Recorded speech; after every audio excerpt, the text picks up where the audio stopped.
昨天到华为旗舰店抢到了一台最新款的华为 Mate 80，结果发现华为的用户太讨厌了。我刚想炫耀 Mate 80，结果就刷到了。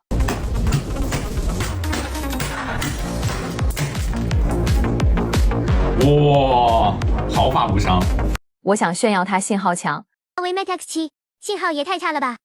不是说5A 很强吗？好，飞机上是吧？然后我想说耐高温和防水，好像不好展示吧？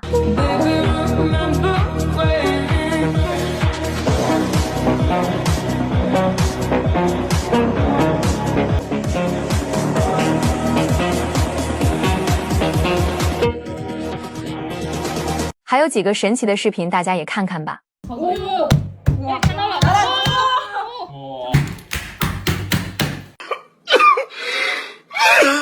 毫发无伤。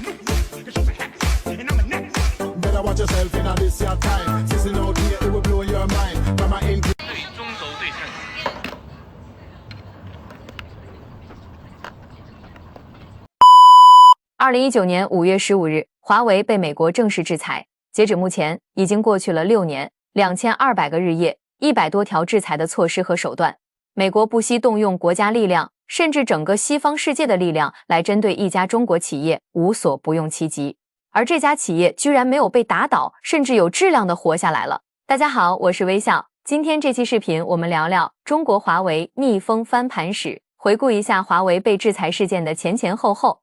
其实美国对华为的打压从2018年就已经开始了。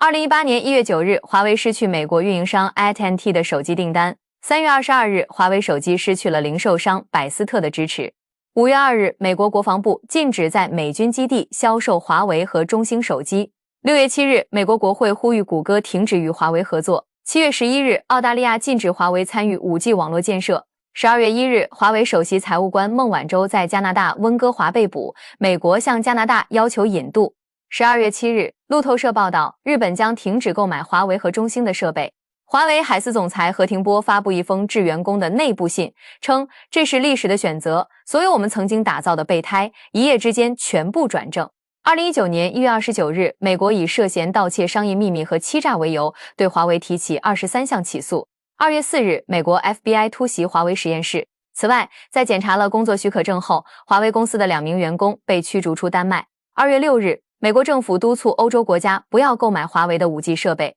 2月22日，据报道，意大利政客推动华为 5G 禁令。3月1日，孟晚舟的引渡听证会在加拿大获得批准。美国警告菲律宾不要使用华为 5G 设备。3月12日，美国警告德国必须禁用华为，否则将限制与德国的情报分享。4月21日，美国中央情报局指出，华为是由中国国家安全部门资助的。5月2日，关于华为的消息泄露，促使英国国防部长加文被解雇。5月15日，特朗普通过一项国家安全命令，禁止华为，美国正式对华为实施全方位的制裁。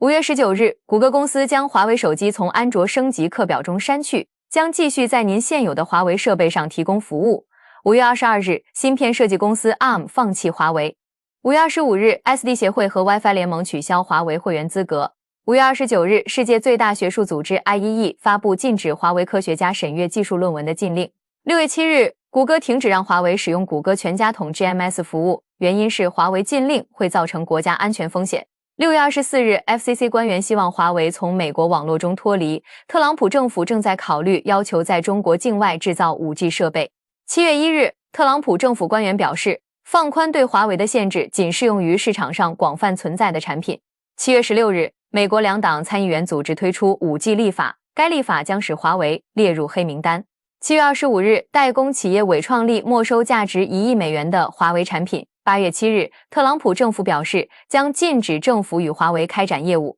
10月28日 ，FCC 表示将切断使用华为和中兴设备的无线运营商的资金支持。11月8日，特朗普的科技负责人抨击各国向华为张开双臂。11月22日 ，FCC 禁止华为与中兴获得联邦补贴，而参议员希望特朗普停止允许美国公司出售给华为的许可证。12月17日，西班牙电信称将大幅减少华为 5G 核心网络的设备使用。华为面向国内市场正式发布 Mate 40系列手机，发布会临近尾声阶段，现场播放了一部名为《在一起就可以》的短片。2020年1月9日，美国参议员宣布一项法案，禁止美国与使用华为 5G 技术的国家共享情报。1月14日，美国督促英国官员阻止华为进入其 5G 网络。1月30日，澳大利亚政界人士驳回重新讨论华为 5G 禁令的说法。2月7日，美国总检察长威廉·巴尔建议美国对爱立信或诺基亚持有控股权，以对付华为。2月11日，外媒报道，美国政府称发现华为可以在全球范围内通过后门访问移动网络。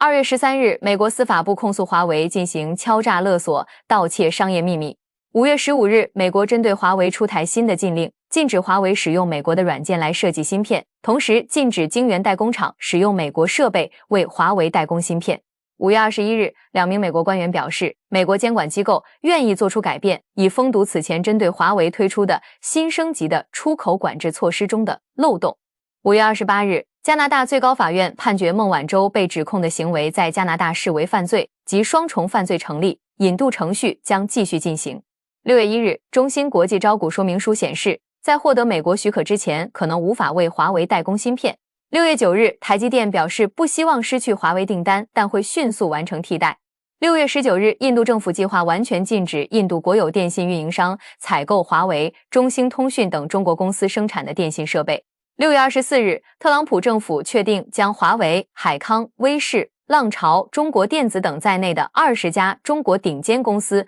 列为受中国军方控制或拥有的企业，以方便今后对这些公司实施新的制裁。7月1日，美国联邦通信委员会宣布，正式将华为和中兴列为威胁美国国家安全的公司。美国电信公司将被禁止通过使用83亿美元的通用服务基金，使用政府补贴资金向这2家公司购买设备。7月14日，英国政府宣布将从2020年12月31日起停止购买新的华为设备。此外，英国 5G 网络中目前使用的华为设备需在2027年前拆除。7月17日，路透社报道，法国政府正逐渐禁止华为参与其 5G 移动网络建设，并计划在2028年前把华为设备实质性移除。8月17日，美国商务部工业和安全局发布了对华为的修订版禁令。这次禁令进一步限制华为使用美国技术和软件生产的产品，并在实体列表中增加了38个华为子公司。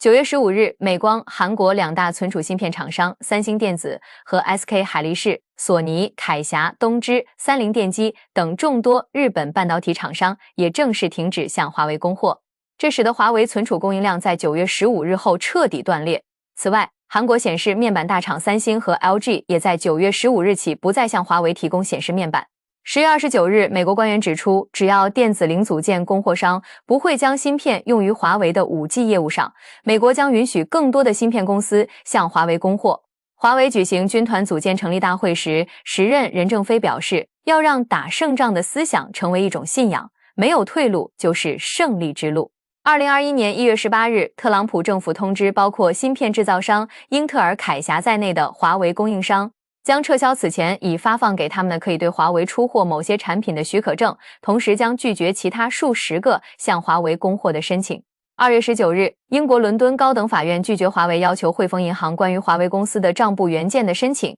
并要求华为支付8万英镑的法律费用。3月4日，法国政府正式采取措施，逐步清除华为的通信设备。3月5日，美国新任商务部长吉娜·雷蒙多表示，他将充分利用一种已经被使用过的工具——实体清单，限制美国技术和产品流向中国华为和其他企业。3月12日，美国拜登政府通知部分华为供应商将收紧以前批准的出口许可证条件，禁止向华为出口 5G 设备或 5G 设备所需的零部件。3月13日，美国联邦通信委员会认定包括华为、中兴通讯、海能达、海康威视和大华科技在内的5家中国企业对美国构成国家安全威胁，将拆除其生产的部分通信产品和设备。5月2日，意大利电信公司计划取消与华为签署的合约，该合约允许华为提供设备，部分参与其 5G 网络建设。5月4日，印度电信部发布公告，华为、中兴等中国企业未获批准参与同印度电信业务运营商开展 5G 通信实验。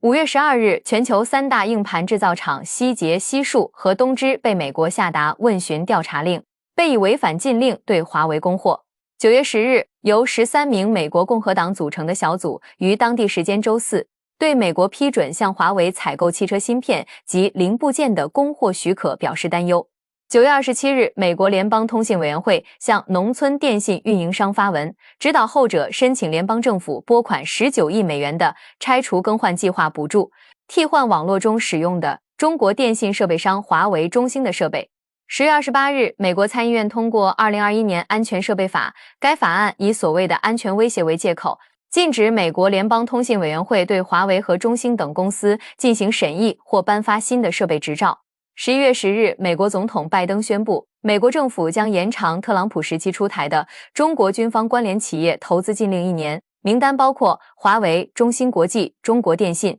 海康威视等。12月16日，美国将34家中国实体列入实体清单，包括景嘉微、海康及华为相关公司。华为轮值董事长徐直军发表新年致辞，他表示，2022年是华为从应对美国不断制裁的战时状态，逐步转为制裁常态化正常运营的一年，也是逐步转危为安的一年。2022年3月17日，美国共和党众议员要求进一步升级对中芯国际的制裁，彻底封锁其16纳米及以下先进制程的制造能力及 DUV 设备的获取。5月9日，美国商务部正在考虑禁止美国公司向中国公司出售先进的芯片制造设备。6月1日，彭博社报道称，全球最大芯片设计软件供应商新思科技正在配合美国商务部的调查，以确定其是否违反美国禁令，将关键技术供应给被制裁的中国企业。10月14日 ，FCC 提出禁令提案，将以美国国家安全为由，禁止中国华为、中兴通信、海能达、海康威视和大华技术在美国销售相关新设备。华为创始人任正非说，2023年甚至到2025年，一定要把活下来作为最主要的纲领，活下来，有质量的活下来。2023年1月底，彭博社称，美国政府正在考虑切断华为与其所有美国供应商的联系，包括英特尔和高通。4月20日，希捷因违规向华为供货，被美国商务部罚款3亿美元，制裁还在继续。但是2023年 Mate 60 Pro 的横空出世，像一记惊雷炸响，在全球科技圈，麒麟 9000S 芯片打破先进制程封锁的余震未消，华为已在2024年踏上全面反攻的征程。这一年，制裁的枷锁不仅未松，反而迎来新的收紧。美国主导盟友扩大实体清单范围，禁止近200家上下游企业与华为合作，芯片设计所需的高端 EDA 工具被全面断供，海外多个 5G 合作项目因政治压力被迫终止。重压之下，华为将研发投入提至1797亿元，占营收比例高达 20.8%， 把每一个被卡脖子的环节都作为攻坚目标，筑牢了突围的根基。2024年初 ，Mate 70系列携麒麟9010芯片逆势登场。这款历经无数次设计工具替代测试的芯片，性能直接反超高通骁龙8艮。上市及售罄的盛况从中国蔓延至东南亚，但背后是欧美市场的持续封锁。美国施压线下零售商不得上架华为机型，部分欧洲运营商被要求拆除已部署的华为设备。即便如此，手机业务仍强势反弹，全年中国市场份额重回第一，全球占比回升至 15%， 消费者业务收入重新突破4000亿元。更意外的是专利授权业务的爆发，这一年华为从中斩获 6.3 亿美元收入，较2020年前翻番。亚马逊、三星、宝马等巨头纷纷签约。27亿台 5G 设备嵌入华为技术的事实，让制裁的逻辑陷入自相矛盾。美国国防部 40% 的武器系统依赖中国半导体，却称华为设备存在安全风险。多元业务的多点开花，成为华为对抗打压的重要支撑。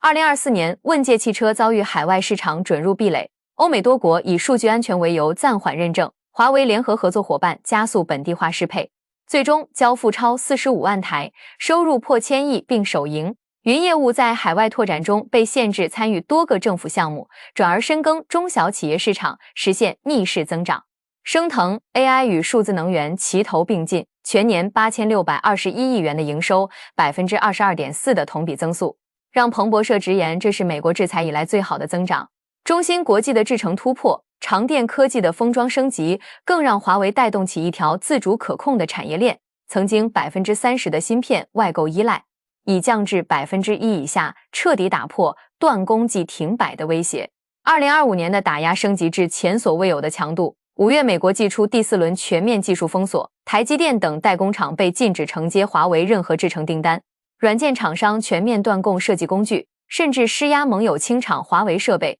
欧洲 5G 基站合同同比减少近60%，手机出货量一度断崖式下滑。但华为的反击早已蓄力，秋末 Mate 80系列的发布将这场翻盘推向顶峰。搭载全新麒麟9020芯片，这款基于国产 EDA 工具设计，由中芯国际 N-2 制程量产的芯片 ，AI 算力比肩专业服务器，鸿蒙 5.0 系统实现跨设备无缝流转，原生应用破万，月活设备超9亿的生态已然成型。发布会刚结束，全球官网瞬间崩溃，欧洲市场黄牛加价3倍，仍一机难求。连曾经禁用华为设备的部分欧洲国家运营商都因民众需求和技术优势公开呼吁华为加快供货。首销当日 ，Mate 80系列全球销量突破200万台，创智能手机单日销量纪录。同时，在国外也引起了一机难求的浪潮。华尔街日报感慨，6年最严制裁没能扼杀华为，反而造就了一个更强大的对手。当 Mate 80的蓝色包装盒在全球货架上被争抢一空时，